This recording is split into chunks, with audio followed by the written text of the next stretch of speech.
कल के महात्मा गांधी चौक से ये वही युवक हैं जो कि सफीदों से चंडीगढ़ मुख्यमंत्री आवास तक जो है पैदल यात्रा के लिए जो है वहां तक पहुंचे थे। एक समस्या को लेकर, जो समस्या थी सीईटी की परीक्षा को लेकर, क्योंकि जो ऑनलाइन पोर्टल था वो बंद कर दिया गया था और कई लाखों बच्चों का जो है उसमें ऑनलाइन वो फॉर्म नहीं भर पाया, और उसी की समस्या को लेकर जो है ये पैदल सफीदों से लेकर चंडीगढ़ गए थे। और ऐसे में मुख्यमंत्री जी से बात कर जो है वापस ये करनाल पहुंचे। आइए एक बार इनसे बातचीत करते हैं कि आखिर क्या समस्या थी और मुख्यमंत्री जी से आखिर इनकी क्या बातचीत हुई है। जी सर, एक बार अपना नाम बता देंगे दोबारा? जी, मेरा नाम अजीत पाथरी है और मैं पाथरी गांव का रहने वाला हूं। जी जी। और मैंने 21 तारीख को तिरंगा यात्रा करी थी, जो कि आपका चैनल ने बहुत बढ़िया तरीके से कवरेज करा था और उसका मेरे को कहीं ना कहीं फ़ायदा भी मिला। बीच बीच में साथी मिल दे रहे यूनिवर्सिटी के गेट पे और हर एक गाँव में स्वागत रहा। मेरी पूरी की पूरी तिरंगा यात्रा करनाल, असंध, कोंदे, दुर सीएम हाउस तक गई है। और कई सारे बच्चे सोच रहे होंगे कि भाई दूर गया भी है कि नहीं गया है।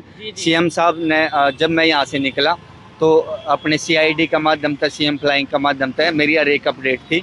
और जिस टाइम मैं सीएम हाउस के बाहर गया तो वहाँ पे सीआईडी ऑफिसर 3-4 मेरा वेट ही कर रहे थे और उन्होंने तुरंत प्रभाव होता सीएम हाउस में मेरे को मिलवाया।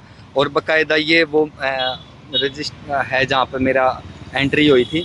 और ये वो मेरा पैदल यात्रा है, जब मैं अकेला पैदल यात्रा कर रहा था, हाथ में तिरंगा रहा था मेरे, क्योंकि अपने तिरंगा देश का राष्ट्रीय ध्वज है। जी जी। तो एक बार बताएंगे कि सीईटी परीक्षा को लेकर क्या कुछ समस्याएं थी, एक बार दोबारा बताएं जिसको लेकर आप चंडीगढ़ गए थे। देखो, 3 मुख्य मांगे थी। एक मांग ये थी कि भाई जो जितने भी रिक्त पद हैं वो सारे के सारे भरे जाएं जैसे ही सीईटी का एग्ज़ाम हो। और दूसरी मांग ये थी कि कोरेक्शन का ऑप्शन खोला जाए। तीसरी मांग ये थी कि बहुत सारे आवेदन रह गए थे, आवेदक रह गए थे, उनके फार्म नहीं भरे गए। वो कहीं ना कहीं साइट बिजी होने के कारण या फिर टेक्निकल फॉल्ट होने के कारण इसमें अभ्यर्थी का कोई इतना सा भी दोष नहीं है। उसने लगातार फार्म की दुकान पर बैठा रहा है, सीएससी पे बैठा रहा है, तो ये टेक्निकल फार्म है, इसमें आप दोषी अभ्यर्थी को दोषी नहीं साबित कर सकते। तो जिस हिसाब से मेरी बात हुई, मुख्यमंत्री जी ने हर एक चीज़ बिल्कुल बारीकता से और स्पष्टता से सुनी और मैंने उनको बोली। लेकिन उनका कहना ये था कि भाई पोर्टल के लिए 2 दिन बढ़ा दिए गए थे।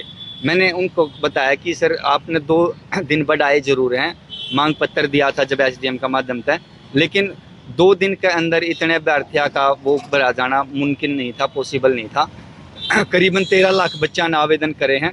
कहीं ना कहीं बहुत सारे बच्चे कोरेक्शन की वजह से पिछड़ जाओगे।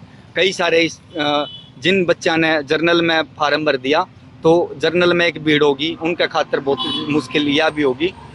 और दूसरी बात ये कि मैंने बोला मखा जी आप 5 दिन का या 4 दिन का इतना टाइम दे दो ताकि वो सारे बच्चे कवर हो जाएं। उन्होंने ये बोला कि भाई आपको ना ये जो आपका मांग पत्र ले लिया है और इस पर पूरी गहनता से जांच करेंगे, मतलब वो रहेगा। और जो भी 1-2 दिन में 4 दिन में हमारा निर्णय रहेगा हम स्पष्ट कर देंगे, क्लियर कर देंगे। लेकिन उनका कोई भी ना तो स्पष्ट रूप से आ रहा है और ना स्पष्ट रूप से ना रहा है। लेकिन युवा साथियों, मैं आपके चैनल के माध्यम से बताना चाहता हूँ कि मैं कहीं भी किसी भी नेता का उसमें मतलब अपने आप को वो नहीं करूँगा, कंसिडर मतलब इन्वॉल्व नहीं कर रहे। हाँ, इन्वॉल्व नहीं करूँगा। मेरे खातर सर्वोपरि है तो सिर्फ युवा है। और उनका बातचीत हुई आपकी सीएम साहब से? कल हुई है मेरी सीएम साहब से सुबह बात हुई थी 10-11 बजे के आसपास। हाँ, कल हुई थी। और हाँ, कौन सी तारीख को आप चले थे सफीदों? मैं 21 तारीख को चला था और पैदल पहुंचा था। और जैसे ही मेरी बात हुई तो वहाँ पे वो सारी की सारी चीज़ ठीक थी। लेकिन एक छोटी सी जो नौबत आई, मैं तिरंगा हाथ में ले रहा था, वो तिरंगा जिससे मैं मुख्यमंत्री जी से मिलन गया वो तिरंगा रखवा दिया गया, क्योंकि वो मेरी शान थी। कहीं ना कहीं जब भी मैं चलाऊँ तो उसने लेकर मैं सुरक्षित रहा हूँ और बिल्कुल बेखौफ आया हूँ। और इसमें अपने जितने भी सीआईडी विभाग है, सीएम फ्लाइंग है, उसका मैं स्पेशली धन्यवाद करूँ। हर पल की उन्होंने मेरी खबर रखी और मेरा पूरा का पूरा ख्याल रखा, कोई दिक्कत नहीं आने दी। और मुख्यमंत्री नायब सैनी जी, मैं आप मेरे आदरणीय हो, मैं आपके चैनल के माध्यम से कहना चाहूँगा कि लाखों युवाओं के भविष्य का सवाल है। कहीं ना कहीं ऐसा ना हो कि भाई आप पोर्टल ना खोलो और वो युवा रोजगार नाराज़ होकर ना आपके खिलाफ हो जाए। मैं सारे युवा से एक निवेदन करूँ कि भाई आप अजीत पाथरी किसी भी नेता का उसमें जाकर न मतलब अपने आप को समर्पित नहीं करेगा। मैं सिर्फ स्पष्ट हूँ, साफ हूँ, भले ही संघर्ष कितना लंबा करना पड़ जाए। कई सारे नेता तो अपनी एसी में बैठकर राजनीति चलाए हैं, चाहे वो विपक्ष है चाहे कोई भी है, वो रोड पर चलने के काबिल नहीं है। उन्होंने सिर्फ चाहिए तो अपनी टीआरपी घर बैठे चाहिए, एसी रूम में बैठे चाहिए। HAU का मामला देख लो, वहाँ की राजनीति फ्री में कर रहे हैं, वो वहाँ जाकर न अपने जावे हैं और अपनी स्टेटमेंट देकर न तुरंत आ जावे हैं। लेकिन भाई यहाँ पर लाखों बच्चों का रोजगार का अभी सवाल कितने लाखों बच्चे रह गए हैं? करीब ये मान कर चलो आप, कोरेक्शन में भी 4-5 लाख बच्चे कोरेक्शन होया है, जिन्होंने जनरल गलती और हुई है, हाँ गलती हुई है। और कुछ एक बच्चे ऐसे हैं 3-4 लाख मेरे हिसाब से होंगे जो अपना आवेदन नहीं कर पाए, वो सारी कमी रही है, तो टेक्निकल फॉल्ट रहा है। तो आप सीएम साहब के जवाब से संतुष्ट हैं या नहीं? देखो मैं संतुष्ट भी हूँ, अगर संतुष्ट जब हूँ जब वो यह प्रक्रिया लागू कर देंगे, ये 4 से 5 ऑप्शन, दिन का समय मांगा हाँ है। मेरी बात पर सहमति कर देंगे और युवाओं की बात पर सहमति कर देंगे। और नहीं तो अगर सहमति नहीं करेंगे, देश में बेरोजगारी होगी, और बेरोजगारी तो आप समझो एक एक की चीज, लूट मार चोरी डकैती, और फिर सारे वो बगमा बाणा नकली का जो पैरा करें, नंगा नाच, ये इस तरीके के करेंगे। और मैं नहीं चाहता कि अपना जो हरियाणा है वो अपनी संस्कृति ने छोड़ गए बाबे बने या कुछ और बने, और उन विचारधारा बिल्कुल अलग डाल के हैं, और गाली गलौज भी करें हैं। तो मैं चाहूँ कि भाई अपना देश तरक्की करे और बढ़िया रास्ते पर चले। IAS IPS इंजीनियर जो यहाँ तक निकल के निभा रहा हूँ।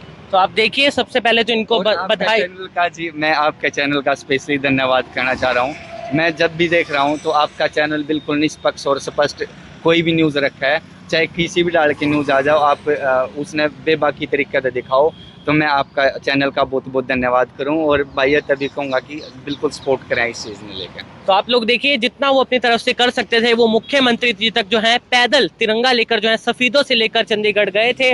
और ऐसे में उन्होंने पूरी बात रखी है कि अगर ये पोर्टल नहीं खुलता है, अगर जो बच्चे रह गए, अगर वो फॉर्म नहीं भर पाते, तो हो सकता है कि लाखों बच्चों का जो भविष्य है वो खतरे में है। और जी सर, और भी कुछ 1-2 दिन में अपनी KUK यूनिवर्सिटी में मीटिंग रहेगी, और मेरा CRS यूनिवर्सिटी जाना रहेगा।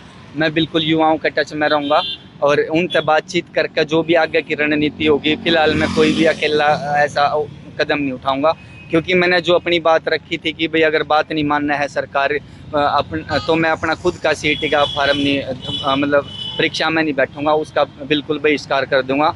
और यही कारण रहा है कि जैसे मैंने सफीदो अपने मीडिया के माध्यम से बोल दिया था कि भाई ऑन कैमरा मैं पैदल यात्रा करूंगा अकेला, तो पैदल यात्रा करने का भी कारण यही है, और मैं अपनी बात पर बिल्कुल खरा हूँ, कायम।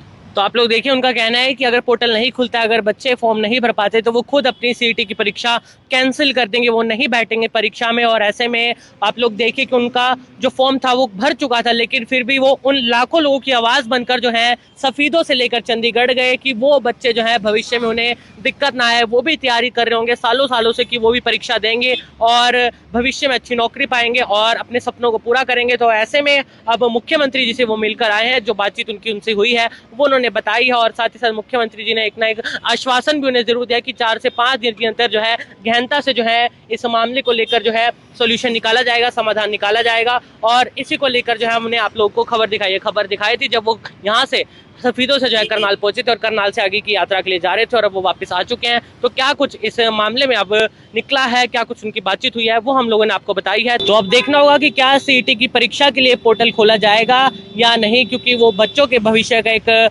सवाल है। लाखों बच्चों के भविष्य जो कि इस समय अंधकार में है, कईयों ने जो है जर्नल में भर दिया और कई बच्चे, लाखों बच्चों का जो है फॉर्म नहीं भर पाएगा। अब देखना होगा कि क्या मुख्यमंत्री जी के पास गुहार लगाने के बाद भी CET का पोर्टल खुल पाएगा या नहीं, एक बड़ा सवाल जरूर है। आप लोगों को क्या कुछ लगता है, आप लोग अपनी राय जरूर दें और इस वीडियो को भी साथ के साथ जरूर शेयर करें। आप देख रहे हैं IBN24, मैं हूं नमन शर्मा, आप सभी के साथ करनाल के महात्मा गांधी चौक से लाइव। धन्यवाद।